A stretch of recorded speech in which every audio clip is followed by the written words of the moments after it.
बाल विकास में दोस्तों आज का हमारा पहला प्रश्न है। सीखना व्यवहार में अपेक्षाकृत स्थायी परिवर्तन है, यह किसका दृष्टिकोण है? तो सीखना व्यवहार में अपेक्षाकृत स्थायी परिवर्तन है, यह किसका दृष्टिकोण है? व्यवहारवादी का है, संज्ञानवादी, मानवतावादी या फिर सामाजिक? दोस्तों यहाँ पर व्यवहार के बारे में बात की गई तो इसका करेक्ट आंसर है व्यवहारवादी। सीखना जो है ये व्यवहार में अपेक्षाकृत स्थायी परिवर्तन है, इसलिए दोस्तों ये व्यवहारवाद से संबंधित आंसर है। करेक्ट आंसर इसका फर्स्ट ए वाला है।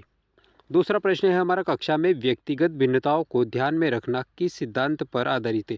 तो व्यक्तिगत भिन्नताओं के बारे में देख पूछा गया है यहाँ पर। तो व्यक्तिगत भिन्नताओं को ध्यान में रखकर किस सिद्धांत पर आधारित है? तो दोस्तों ये भिन्नता के सिद्धांत पर आधारित है। चार ऑप्शन देख लेते हैं अपन यहाँ पर। समानता का सिद्धांत, ये वाला आंसर नहीं है।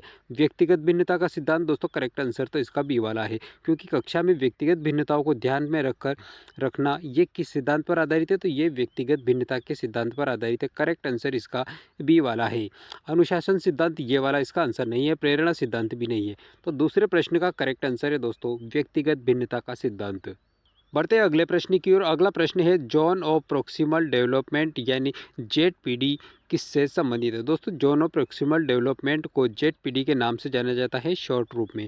दोस्तों चार मनोवैज्ञानिक किससे संबंधित है? तो दोस्तों जेड का जो सिद्धांत है ये किसके द्वारा दिया गया था?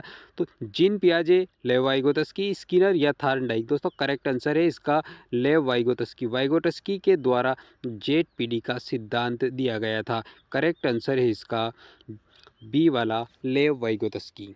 अगला प्रश्न है अधिगम को प्रभावित करने वाला आंतरिक कारक कौन सा है? दोस्तों अधिगम जो सीखना होता है उसे प्रभावित करने वाला आंतरिक कारक के बारे में पूछा गया, कौन सा है? वातावरण दोस्तों बाहरी कारक है। शिक्षक, ये भी बाहरी कारक है। प्रेरणा दोस्तों करेक्ट आंसर है आंतरिक कारक। पाठ्यक्रम, ये भी बाहरी कारक। तो चौथा प्रश्न जो है इसका करेक्ट आंसर है आप अधिगम को प्रभावित करने वाला आंतरिक कारक कौन सा है? तो वो प्रेरणा जो होती है दोस्तों ये आंतरिक रूप से होती है, और प्रेरणा सीखने को प्रभावित करने वाला आंतरिक कारक। करेक्ट आंसर इसका सी है।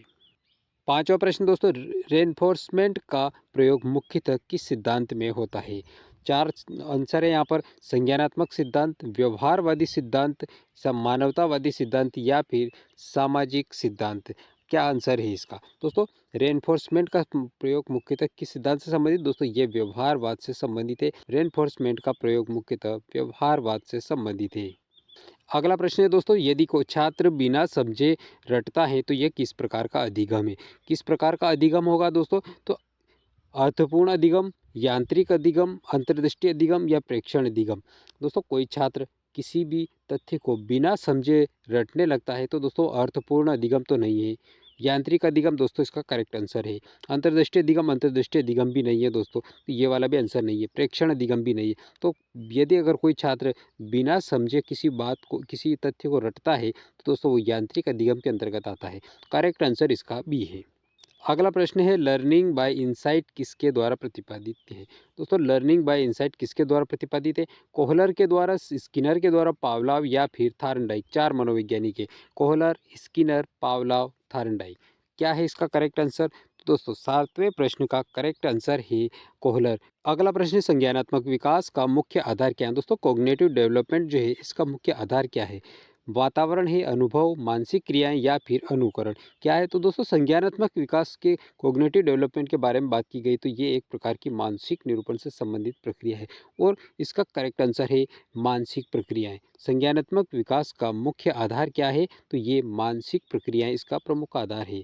करेक्ट आंसर इसका सी है। नौवां प्रश्न है इसके फोल्डिंग का संबंध किससे है?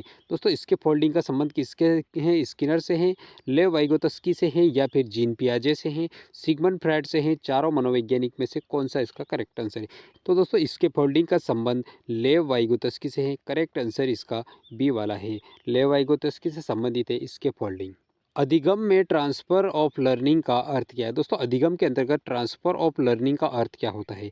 नया ज्ञान भूल जाना, एक परिस्थिति से दूसरी परिस्थिति का ज्ञान उपयोग, केवल रटना या परीक्षा देना? दोस्तों ट्रांसफ़र और लर्निंग का अर्थ क्या होता है? तो ट्रांसफ़र से ऑफ लर्निंग का अर्थ होता है दोस्तों एक स्थिति से दूसरी स्थिति का उपयोग करना, ट्रांसफ़र ऑफ लर्निंग कहा जाता है। करेक्ट आंसर इसका बी वाला है। 11वां प्रश्न है दोस्तों, मोटिवेशन का सबसे महत्वपूर्ण कार्य क्या है? दोस्तों मोटिवेशन का सबसे महत्वपूर्ण कार्य क्या है? क्या कार्य हो सकता है? दंड देना? नहीं। सीखने की को दिशा देना? दोस्तों करेक्ट आंसर ये वाला ही लग रहा है। केवल अंक बढ़ाना? ये वाला भी नहीं है। अनुशासन बनाना? ये भी नहीं। तो दोस्तों मोटिवेशन का सबसे महत्वपूर्ण कार्य क्या है कि सीखने के जो कार्य है उसे एक गति प्रदान करना, उसे दिशा प्रदान करना मोटिवेशन का सबसे महत्वपूर्ण कार्य। करेक्ट आंसर इसका बी वाला है। 12वां प्रश्न है, यदि छात्र दूसरों को देखकर सीखता है तो ये क्या कहलाता है? तो ये अगर कोई छात्र दूसरों को देखकर सीखता है तो इस प्रकार के सीखने को क्या कहा जाता है? अंतर्दृष्टि अधिगम? नहीं। प्रेक्षण अधिगम? यांत्रिक अधिगम? नहीं। प्रयास त्रुटि अधिगम? ये भी नहीं। दोस्तों ये अगर कोई छात्र दूसरे को देखकर सीखता है तो इसे प्रेक्षण अधिगम के अंतर्गत रखा जाता है। करेक्ट आंसर इसका बी वाला है।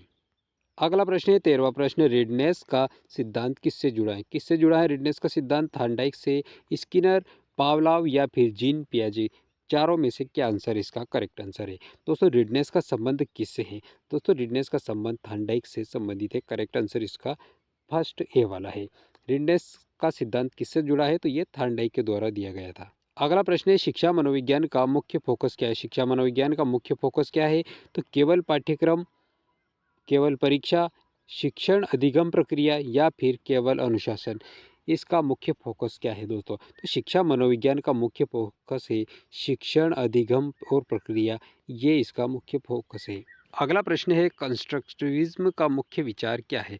कंस्ट्रक्टिविज्म का विचार क्या है? मुख्य विचार इसका तो शिक्षक ज्ञान देता है, छात्र स्वयं ज्ञान का निर्माण करता है, केवल रटने पर जोर देता है, अनुशासन पर जोर देता है। दोस्तों करेक्ट आंसर है कंस्ट्रक्शनिज्म का छात्र जो होता है स्वयं ज्ञान का निर्माण करना इसका मुख्य विचार है। करेक्ट आंसर इसका बी वाला है।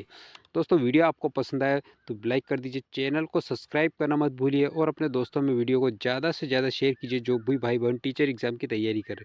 सारे प्रश्न जो भी भाई बहन टीचर एग्ज़ाम की तैयारी करें उनके लिए काफ़ी महत्वपूर्ण है। कमेंट के माध्यम से बताइए दोस्तों कि आपको आज के सारे प्रश्न कैसे लगे। मिलते हैं दोस्तों अगले वीडियो में, तब तक के लिए आपको बहुत बहुत धन्यवाद।